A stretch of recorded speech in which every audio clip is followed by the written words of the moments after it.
நான் கொடுக்கும் பணம் மட்டும் எல்லா ஒயின் ஷாப்பிலும் செல்கிறது. ஆனால் நான் திருப்பிக் கொடுக்கும் காளி மது பாட்டில் மட்டும் அனைத்து ஒயின் ஷாப்பிலும் செல்வதில்லை.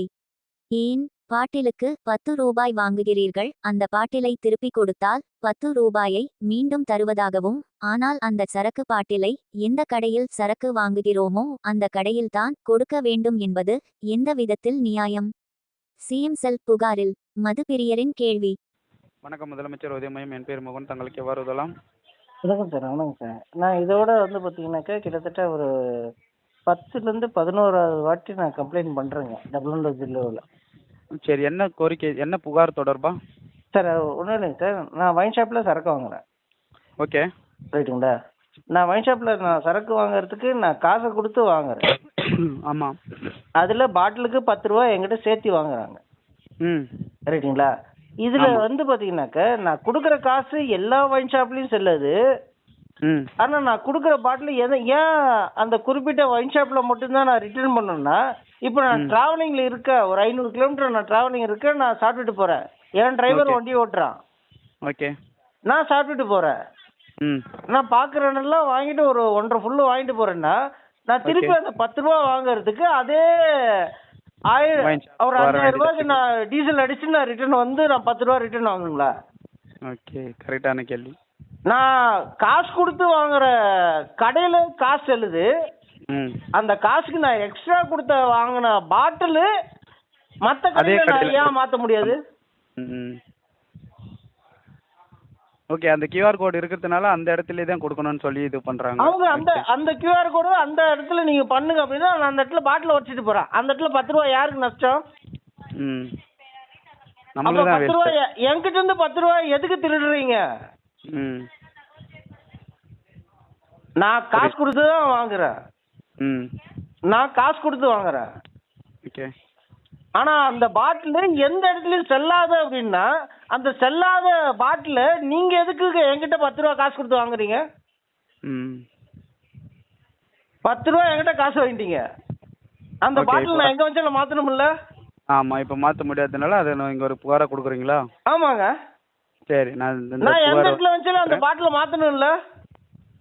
எங்க கொடுத்தாலும் குறிப்பிட்ட மாத்தி. கடையில தான் நீ மாத்தணும் அப்படின்னா, நான் அந்த கடை முன்னாடியே உட்காந்து குடிச்சிட்டு இருக்கணுமா, இல்ல அந்த கடை காவலுக்கு நான் உட்காந்துக்கணுமா?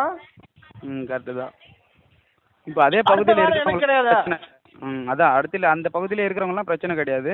இந்த மாதிரி நீங்கள் சொல்கிற மாதிரி ட்ராவலில் இருக்கும்போது அதுக்கான நடவடிக்கை என்னவோ அடுத்தது சார், ஃபர்தரா. நான் டிராவல்ல இருக்கனோ இல்ல எங்கேயோ இருக்கணும், இல்ல என் ஃப்ரெண்ட்ஸை தேடி என்கிட்ட வாங்கிட்டு வராங்களோ என்ன ஏதோ சரி, அந்த பாட்டில் பிச்சை ஆயிடுச்சு. அந்த பாட்டிலுக்கு 10 ரூபா காசு கொடுத்து தானே வாங்கிட்டு வந்துருக்கோம்.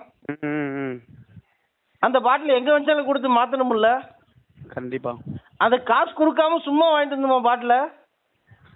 சும்மா அந்த பாட்டில யாருக்காவது கொடுத்து நான் மாத்த முடியுமா? முடியாது. அப்புறம் இந்த நம்பர்ல வாங்குறது இந்த கடையில தான் நீங்க மாத்தணும்னா, அந்த கடைக்கு நான் 200 ரூபா பெட்ரோல் போட்டு நான் சுத்த முடியுமா? மறுபடியும் போக முடியாது. கரெக்டு தான். 10 ரூபா வாங்குறதுக்கு நான் 200 ரூபா பெட்ரோல் போட்டு போகணுமா? முடியாது. அந்த பாட்டிலுக்கு நான் காசு கொடுத்துட்டேன். ம், பாட்டில் காசு வாங்கிட்டீங்களா இல்லையா? வாங்கியாச்சு. பாட்டில் காசு வாங்கியாச்சு இல்ல? ம், அந்த பாட்டில் நான் எங்க வச்சாலும் மாத்தலாம்ல? அதை மாற்றுறதுக்கு தான் நான் புகார் எடுக்கிறேன்னு சொல்லியிருக்கேன். அதுதான் சரிங்களா? சார். அடுத்து இனி வரும் காலங்களில் இந்த மாதிரியான விஷயங்கள் கணக்கெடுத்து, அதாவது இந்த மாதிரி கோரிக்கை இருக்கு மக்களிடமிருந்து, அதுக்கான நடவடிக்கை எடுக்க சொல்லி நான் பரிந்துரை பண்ணுறேன். சரிங்களா? Writing sir. அது எப்போ சார் எனக்கு ரிப்ளை வரும்? சரி, இருங்க வரேன். எனக்கு இன்னும் கூடுதல் தகவல்லாம் தேவை. நான் கேட்குற டீட்டெயிலாம் சொல்லுங்கள். சொல்லுங்க. பெட்டிஷன் நம்பர் உங்களுக்கே வந்துடும், உங்கள் ஃபோன் நம்பருக்கு ரைட்டிங். தொடர்பாக உங்களுக்கு டாஸ்மாக் டிபார்ட்மெண்ட்லேருந்து டைரெக்டாக உங்களுக்கு அழைப்பு வரும். Writing sir. ம், அப்படி வரும் பட்சத்தில் எதனால் கம்ப்ளைண்ட் கொடுத்தீங்கன்னு கேட்கும்போது இந்த தகவல் சொன்னீங்கன்னா ஃபார் டீட்டெயில்ஸ் நடவடிக்கை அவங்களே எடுப்பாங்க. சரிங்களா? Writing sir. ம், லைனில் இருங்க. உங்கள் பேர் சொல்லுங்கள், உங்கள் ஃபோன் நம்பர் சொல்லுங்கள் ஐயா. ஓகே, நான் உங்களுக்காக பதிவு பண்ணுறேன். அப்படியே லைன்லேயே இருங்க ஒரே நிமிஷம். சரிங்களா? இன்னும் டீட்டெயில்ஸ் ஃபில்அப் பண்ணணும். மியூட்டில் இருக்கோம், லைன்லேயே இருங்கய்யா. ரைட்டிங். ஹோல்டில் இருக்கோம், லைன்லேயே இருங்க. ஐயா, அழைப்பில் காத்திருந்தமைக்கு நன்றி. உங்களுக்காக மனு எடுத்திருக்கேன். இந்த மனு நம்பர் இப்போ உங்கள் மொபைல் நம்பருக்கு ஒரு 8 டிஜிட் மனு நம்பர், பெட்டிஷன் நம்பர் உங்களுக்கு இப்போ மெசேஜ் வரும், நார்மல் மெசேஜ்.